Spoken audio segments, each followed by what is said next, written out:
Taking a walk with my baby right now, thinking about how dead simple it is to run ads and how complicated some people make it.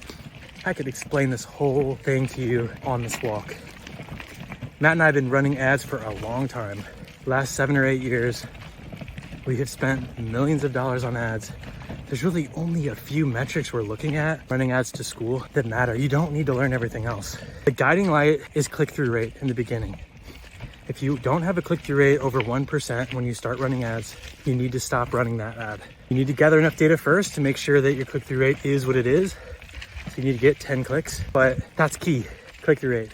Once you start getting enough clicks, like 100 clicks, you might start to get results and you might look at more metrics. But those first 100 clicks you're getting in the early days, it's about click-through rate and cost per click. And CPM is a secondary metric. So if your click-through rate is good, meaning over 1.5, what's your cost per click? If it's $1 or $2 or maybe $3, you can let it run. But if you have a $4 or $5 or $6 cost per click, after you've got 10 or 20 clicks or more, you got to turn off that ad. And this is just the game. You make a bunch of images, you run ABO tests. Your structure is 2 or 3 ad sets, a broad ad set. That means you just don't target anything at all, not even age.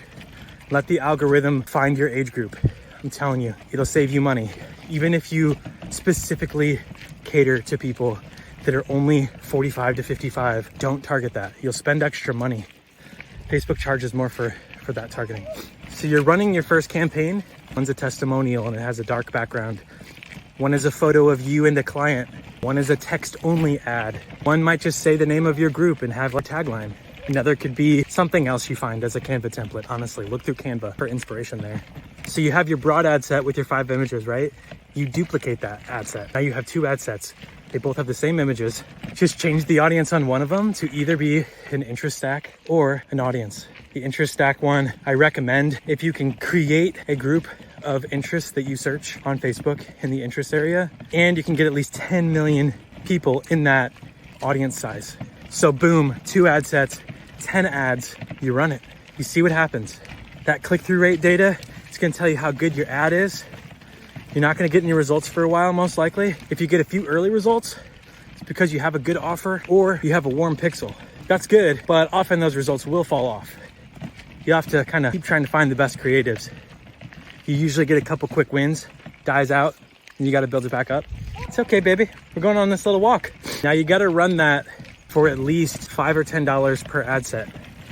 That means $10 or $20 a day, but don't think of this as like, no, I'm gonna spend $300 this month, or I don't have $300. Just think of your daily budget as the amount of money you're gonna spend. You could turn this off at the end of the day, and you might, to be honest. Like, think of your daily budget as how much money you're committing to spend today. Think of it as like I'm going to a restaurant and I'm gonna buy dinner. I'm gonna spend 20 or 30 bucks because I wanna learn this. I wanna know if any of these ads will work with an audience out the gate. If you get a quick win, it's really encouraging. I know there's a whole free or paid conversation here to be had, but I will say this is the structure that's working for pretty much anyone that's under like a $40 price tag, and it does apply to free as well. There's so many questions and considerations beyond this. Like, what about video? What if I have a higher ticket? What if I've got 100 clicks and I still don't have any results and I have a lower ticket? Case by case, there's all kinds of nuance, obviously. But what is the same for everybody is this initial structure. And you gotta run it and you gotta get some data. If you have no results and you got 50, 60, 100 clicks, if you are running a cold pixel, meaning you just installed it and you don't have very many registrations, that might not mean your offer's bad, but it might mean your offer's bad. Facebook has to find your customers, so you gotta give it time. Let it cook. If you start getting purchases, now your guiding light becomes ROAS, return on ad spend. Getting a 0.5 return on ad spend is really good. Getting a 1, real good. What does that mean? A 1.0 return on ad spend means if you spend $100, you make $100. And Facebook's only gonna tell you what your first purchase is worth. So that's make $100 in new MRR. Getting a 1 means you break even and then you profit on every reoccurring monthly purchase. So that's really good.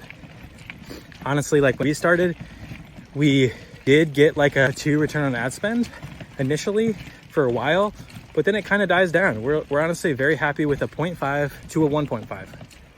It does happen some days, but it's often like in 0.5 to 1. We're breaking even once the credit card settles. That's the goal, at least for us.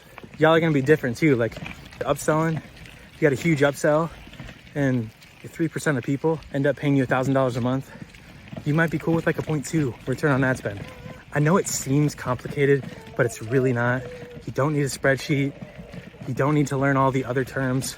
You just need to know about click-through rates. You need to know about cost per click. You need to know what return on ad spend is, and you need to keep playing with creatives.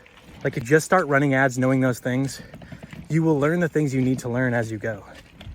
Like, don't get hung up starting ads because you want to know what every metric means in Facebook Ads Manager, and you need to record all this stuff in an external spreadsheet and map it all out. Like, you don't have to do that. Once you run ads, you have a daily activity. Every day you turn your ad set up by 20%, you turn it down by 20%, you turn it off. That's it. You got 3 things to do.